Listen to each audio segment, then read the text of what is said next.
हम सब का ना, और किसी के साथ वास्ता पड़े ना पड़े, हर एक का अपनी माँ और बाप के साथ लाजमी वास्ता पड़ता है। और हर एक का ज़्यादा जो टाइम गुज़रता है ना, वो माँ के साथ और फिर बाप के साथ गुज़रता है। माँ का जो बहुत ज़्यादा बिलौस मोहब्बत उसको वर्ड दे देना चाहिए। उसे कोई आपके साथ मतलब नहीं है। एक ऐसी औरत इस दुनिया में मौजूद है जो आपसे बेइंतहा प्यार करती है और आपसे आपके लिए अनथक मेहनत करती है और बदले में आपसे कोई मजदूरी नहीं लेती, कोई आपसे पैसे नहीं लेती, कुछ भी आपके महीने के आखिर पे ये नहीं कहती कि मैंने पूरा महीना तुम्हारे लिए इतनी ख्वारी काटी है, तो मुझे इसका मुआवजा दो। वो तगदो करती रहती है और दिन को आप उसको काम पे लगाएं, दिन को लग जाती है, रात को लगाएं, रात को लग जाती है। कभी नहीं कहती कि मैं थक गई हूँ, ये मेरे ड्यूटी का टाइम जो है ना वो ख़त्म हो चुका है। 8 घंटे ड्यूटी टाइमिंग होती है, मैं 24 घंटे ड्यूटी देती हूँ। मैं ऐसी मेरे भी लाइफ है, मेरी भी कुछ ख्वाहिशात हैं। वो कभी ख्वाहिशात सामने नहीं रखती और तगदो मुसलसल करती रहती है और उस हस्ती का नाम है माँ। कभी किसी अच्छी होटल में तो लाजमी गए हैं, खाना शाना खाया, वहाँ पर वेटर अगर आपसे अच्छा ट्रीट कर दें तो आप 2 काम नॉर्मली करते हैं, ये देखने को आपको मिलते हैं कि आप उसका शुक्रिया अदा कर देते हैं कि आपका बहुत शुक्रिया। और दूसरा काम आप क्या करते हैं, आप उसको नॉर्मली टिप दे देते हैं कि आपने अच्छा खाना बनाया, बहुत टेस्टी था, ये आपकी टिप थोड़ी सी मिली। कभी माँ को शुक्रिया भी बोला है हमने कि अम्मी आपका बहुत शुक्रिया यार, आप मुझे इतना ज़बरदस्त, मेरी आंखें खुलती हैं, मैं मुंह धोता हूँ, आके बैठ जाती हूँ और बैठ जाता हूँ और बेहतरीन सा नाश्ता मेरे सामने मौजूद होता है। आपका अम्मी बहुत शुक्रिया कि मैं स्कूल से थका हुआ आता हूँ, कॉलेज से थका हुआ आता हूँ और मैं यूनिफॉर्म उतारता हूँ, मुझे कोई टेंशन नहीं होती, आगे ठंडा पानी भी मिल जाता है, गर्म सालन भी मिल जाता है, रोटी भी मिल जाती है और मैं आराम से खा लेता हूँ। और अम्मी आपका बहुत शुक्रिया, मैं जब एकेडमी से आता हूँ तो मुझे आप फिर खाना दे देती हैं और मुझे कोई तगदो नहीं करनी पड़ती, कोई औखा नहीं होना पड़ता, कोई मसला नहीं मुझे फेस करना पड़ता। इतना टेस्टी खाना आप बनाती हैं, आपका बहुत शुक्रिया। छोड़े मुआवजे को, मुआवजा आप क्या दे सकते हैं। फिर और अल्लाह न करे आप में से किसी की तबीयत ख़राब हो जाए, वो जो माँ 3 टाइम आपके लिए कुछ खाना बना के ला रही होती है, वो फिर 3 टाइम तक महदूद नहीं रहता। हर थोड़ी देर बाद बेटा कोई खाने को दिल कर रहा हो, सेब काट के देगी, केला देगी, कुछ और हल्का जो किस चीज़ का दिल कर रहा है वो बना के दे देगी, कस्टर्ड बना के दे देगी, जो पसंद की डिश होगी वो दे देगी। उसका शुक्रिया अदा करना बनता है, जो कि हम नहीं करते, हमें करना चाहिए। आपको पता है आपकी माँ की फेवरेट डिश क्या है? आप में से शायद ही किसी को पता हो, लेकिन आपकी फेवरेट डिश क्या है आपकी माँ को पता है। आपको क्या नहीं पसंद वो भी उसको पता है। आपको पता है उसको क्या पहनने में पसंद है। उसने कभी जूती अपनी, आपको पता हो मैं अपनी माँ को जूती ले दूँ, मैं उसको दुपट्टा ले दूँ, उसको मैं आज शॉपिंग कराने ले चलूँ, हमेशा माँ कह रही होती है कि बेटे की चीज़ लेनी है, बेटे की जूती लेनी है, बेटे की ये चीज़ लेनी है।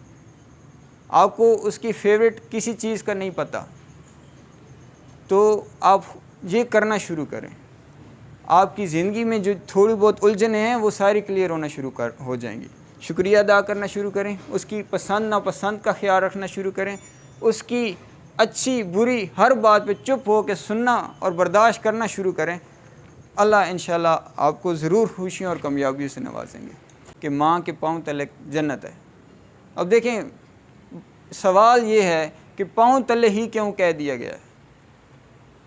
सवाल यह है कि सिर्फ पाँव तले, सबसे मतलब जो हम नॉर्मली हाथ साफ़ होते हैं, पूरी बॉडी नॉर्मली हमारी वो ज़्यादा नीट एंड क्लीन रहती है, पाँव में ज़्यादा डस्ट के इम्कानात होते हैं और वो ज़्यादा एक नॉर्मली हम चलते हैं तो उसमें डस्ट वगैरह और गंद वगैरह हो सकता है कोई लग जाए, और उसके नीचे फिर जन्नत का रख दिया गया। हम सारे तगदो कर रहे होते हैं जन्नत के लिए, हम सब जन्नत में जाना चाहते हैं, और उसको कहाँ रख दिया गया है? माँ के कदमों के तले। और हम उस माँ की कदर नहीं कर पा रहे होते उस तरह से जिस तरह से करनी चाहिए। सहाबी थे और वो अब आखिरी वक्त आ गया उनका और आखिरी सांसें अब चल रही हैं उन सहाबी की, और उसमें उनकी सांस नहीं निकल रही थे। वो हुज़ूर सल्लल्लाहु अलैहि वसल्लम के पास गए और उनकी बारगाह में अर्ज़ किया कि ये सहाबी हैं और इनका सांस जो है वो निकल भी नहीं रही और कलमा ज़ुबान पे जारी ही नहीं हो रहा। तो आप ख़ुद तशरीफ़ लाए और आए और कहा कि पढ़ो कलमा ला इलाहा इल्लल्लाह मुहम्मदुर रसूलुल्लाह। तो सल्लल्लाहु अलैहि वसल्लम, लेकिन उनसे नहीं पढ़ा गया और उन्होंने कहा कि अल्लाह के रसूल मुझसे नहीं पढ़ा जा रहा, मुझसे नहीं मेरी ज़बान से निकल रहा। तो उन्होंने कहा कि इनकी माँ किधर है? उन्होंने कहा माँ तो जी वो उधर रहती है। उन्होंने कहा बुला के लाएं। गए लोग और बताया कि अल्लाह के रसूल बुला रहे हैं आपको। तो वो वहाँ से दौड़ी आई कि अल्लाह का रसूल बुला रहे हैं। तो वहाँ से चलते चलते जब हाज़िर हुई और हुज़ूर सल्लल्लाहु अलैहि वसल्लम ने पूछा कि ये इसकी सांस नहीं निकल रही और कलमा भी नहीं अदा हो रहा, तो आप नाराज़ तो नहीं हो? तो उन्होंने कहा हाँ जी, इसने मुझे बड़ा ही तंग किया था, इसने मुझे बड़ा ही तंग किया हुआ था और ये मुझसे बड़ी बदतमीज़ी करता था। वर्ड क्या है? बदतमीज़ी करता था। इसने मेरे बड़ा ही दिल दुखाया हुआ था, इसने मेरे क्या कर रखा, दिल आज़ारी कर रखी। तो मैं दिल दुखा रखा है इसने, मैंने इसको माफ़ नहीं करना। तो हुज़ूर सल्लल्लाहु अलैहि वसल्लम ने कहा कि मैं इसको क्या करने लगा हूँ, मैं इसको उठा के आग में डालने लगा हूँ, आग में जलेगा ये। अब ऑप्शन तेरे पास है, माफ़ कर दोगी तो मैं नहीं डालूँगा, अगर नहीं माफ़ करोगी ना तो ये मैं आग में डाल दूँगा। तो उन्होंने कहा आग में न डालें। अब क्या था, माँ थी ना, वो इतनी माँ जो आपसे कुछ भी नहीं मांगती, सारा दिन भागती दौड़ती है, कुछ भी आपसे मतलूब नहीं है उसको। बदले में दो कड़वी बातें कर लेना, आप उसकी सारी अच्छाइयाँ भूल जाते हैं, आप उसके सारे एहसान भूल जाते हैं कि वो कैसे आपको पाल रही थी, कैसे उसने पाला और कितने तकलीफ़ों के साथ वो सारी ज़िंदगी उसने गुजारी। अपनी आप को नफ़ी किया, अपनी ख्वाहिशात को नफ़ी किया, अपने घूमने फिरने को छोड़ दिया, अपनी सहेलियाँ भूल गई और सिर्फ घर जोड़ के बैठ गई और दिन रात मेहनत करती रही कि मैं सिर्फ दिन रात घर में रहूँगी कि मेरे बेटे बेटी के खाने और ज़रूरतें हैं मैंने पूरी करनी है। और उस माँ की अहमियत हम समझ नहीं पाते। तो वो उस माँ ने कहा कि मेरे बेटे को जलाइएगा नहीं, जो भी है मेरे दिल का टुकड़ा है, जितना भी गुस्ताख है मेरे दिल का टुकड़ा है, मैं जलता हुआ नहीं देख सकूंगी। तो हज़रत सल्लम ने कहा ये अभी मर भी गया ना तो आपसे आप क्यों इसके साथ नाराज़ हैं, इस वजह से जाएगा डायरेक्ट जहन्नम में, और जहन्नम में बहुत ज़्यादा भयानक किस्म की आग है और वहाँ जाके जलेगा। तो वो जब माँ को ये नज़ारा सोचा उसने तो वो मज़ीद तलमला उठी और उसने कहा कि मैं माफ़ करती हूँ। उसके बाद फिर ज़ुबान पे कलमा जारी और उनकी रूह परवाज़ हुई। आप इसको सोचो कि आपकी ये दुनिया, तो आप देखो कैसे आप कामयाब हो सकते हैं एक माँ जैसी हस्ती को नाराज़ करके। क्यों नहीं कामयाब हो सकते एक माँ को नाराज़ करके? इस वजह से कि माँ नाराज़ होगी तो कौन नाराज़ होगा? अल्लाह। और कामयाबियाँ किसके पास हैं? फिर अल्लाह के पास हैं। तो कामयाबियाँ किस लोगे आप? और नहीं ले सकते ना जब माँ ही नाराज़ है। अब माँ को पहले राज़ी करोगे, बाप को पहले राज़ी करोगे तो फिर जाके अल्लाह राज़ी होगा और फिर सारे दरवाजे खुल जाएंगे और आपके लिए जो मसले मसाइल हैं वो हल हो जाएंगे।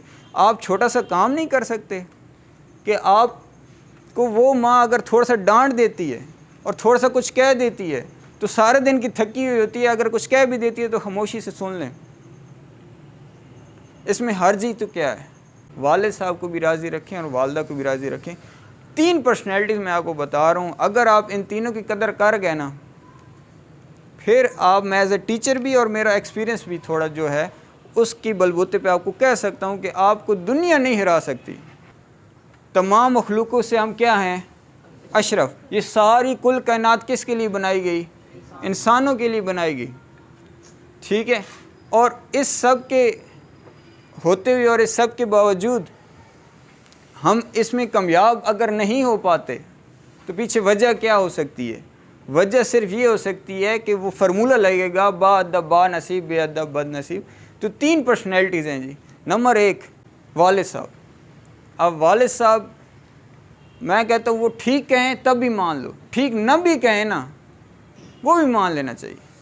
मैं इसको थोड़ा सा क्लियर करूँगा। ठीक ना कहने के बाद वो इस्लाम से अगर कोई ख़िलाफ़ बात, अव्वल तो करेंगे नहीं, हमारे सारे मुसलमान वालिदैन हैं, वो कोई भी ऐसी बात नहीं करेंगे जो इस्लाम से हट करो। तो इस्लाम से हट करो तो वो तो नहीं सुननी चाहिए किसी की भी, क्योंकि टॉप पे सबसे ज़्यादा जो मोहब्बत होती है वो अल्लाह और रसूल से है बस, और उनका कहना इस्लाम के मुताबिक ज़िंदगी गुजारना है बस। तो वो उसके ख़िलाफ़ कोई बात करेगा वो तो नहीं सुननी। लेकिन इनकी आप अच्छी बातें भी सुने, इनकी बात बुरी लग जाती है वो भी सुन लें। और फिर दूसरे नंबर पे वालदा है। वालदा की बात भी आप सुनना और मानना शुरू कर दें, आपकी ज़िंदगी खुशियों से भर जाएगी। फिर तीसरे नंबर पे उस्ताद है। वज़ीर आज़म है, उसकी लाइफ से सिर्फ टीचर निकाल दें, वो वज़ीर आज़म नहीं रहेगा। टीचर निकाल देंगे, वो धड़ाम से निकल के आके एक जैल इंसान बन जाएगा। एक टीचर नहीं है, उसको इल्म पढ़ा के समझा के एक वज़ीर आज़म तक पहुँचाया होता है। आप कोई भी आप क़ायद आज़म उठा लें, आज डिस्कस किया आपने, तो क़ायद आज़म की लाइफ से सिर्फ टीचर्स निकाल दें तो एक क़ायद आज़म क़ायद आज़म नहीं बनेगा, वो मोहम्मद अली जिन्नाह ही रहेगा। तो एक टीचर की भी रिस्पेक्ट बहुत ज़रूरी है। किसी की आप पीरी फ़िकीरी ना करें। आप नॉर्मली ये होता है ना कि हम ये कहते हैं कि बड़ा परेशान हूँ, मैं पीर साहब के पास जा रहा हूँ, मैं बड़ा परेशान हूँ जो मैं वो सूफ़ी साहब के पास जा रहा हूँ। और सबसे बड़ा सूफ़ी जो है वो आपके वालिद साहब हैं। और सबसे बड़ी कोई अगर आपके लिए मुर्शिद की हैसियत से रखती है या उससे बढ़कर, वो आपकी माँ है। क्यों? अब देखो, फ़र्ज़ कर लेते हैं कि मैं लेट्स सपोज़ कोई इस तरह सूफ़ी में आ जाता हूँ और मेरे बहुत सारे मुरीद हैं, बहुत सारे हैं भाई मुरीद। मैं किस किस के लिए दुआ दिल से करूँगा, मुझे सबका नाम भी शायद याद ना रहे, लेकिन एक माँ और बाप के लिए जो एक बेटा होता है या औलाद होती है, वो उसको सारे याद होते हैं और बड़े दिल से याद होते हैं। आपको कोई भी सूफ़ी, कोई भी बाबा इतने दिल से दुआ नहीं देगा जितनी ज़्यादा दिल से दुआ आपकी माँ और आपके बाप करेंगे। आपको कोई तकलीफ़ पहुँचेगी, आप जब उधर जाएंगे, वो जब अल्लाह से रब्ता करेंगे ना कि मेरे चाँद से बेटे को या मेरी बेटी को तकलीफ़ है, मेरे ये इसको परेशानी है, तू हल कर दे, तो अल्लाह खाली दुआ को नहीं मोड़ेगा, वो लाजमी सुनेगा। आपको कभी भी परेशानी हो, आप माँ बाप के पास चले जाएँ, उनसे दुआ करा लें। और दुआ का नॉर्मली उन्हें आप कहने के बजाय आप ऐसी हरकतें करें, आप उनके फेवरेट हो जाएँ माँ बाप के। और उसका बड़ा आसान तरीका है, असूल बना लें। पहला असूल ये कि आप माँ बाप या उस्ताद, हर एक उस्ताद की मैं चलो बात नहीं करता, टीचर्स तो आप अपनी मर्ज़ी से सिलेक्ट करें। इन में से जो भी आपको जो मर्ज़ी कह दे, आप खामोशी सुन लेंगे, हाथ बांध के सुन लेंगे। आपकी मिस्टेक है तब भी सुन लें, नहीं है तब भी सुन लें। इनके आगे आपने ज़ुबान नहीं चलानी। ये एक ही असूल आप अपना लें, आपकी ज़िंदगी इंशाअल्लाह मेरी दुआ है खुशी और आसानी से भरी रहेगी। और अगर इनसे अगर आप इन तीनों, सिर्फ 3 बंदे हैं पूरी दुनिया में, सिर्फ ये 3 बंदे हैं, इनको अगर आप किसी को भी नाराज़ कर लेंगे, दिल दुखा देंगे, फिर शायद थोड़ा सा मुश्किल हो जाए, फिर यकीनन मुश्किल हो जाएगा। तो इस माँ की और इस बाप की, जो कि अभी माशाल्लाह आपके ज़िंदा हैं, बहुत सारे को ज़िंदा नहीं होते। जब ज़िंदा नहीं होते तो उनके पास वो चाह रहे होते खिदमत करने की, लेकिन कर नहीं पा रहे होते। अल्लाह की मर्ज़ी है, वो रज़ा में राज़ी हो जाना चाहिए, लेकिन अभी जिनके ज़िंदा हैं उनके पास तो मौका है ना। कुछ कहना चाह रहे हो, कुछ पूछना चाह रहे हो आप, कुछ सवाल है?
में।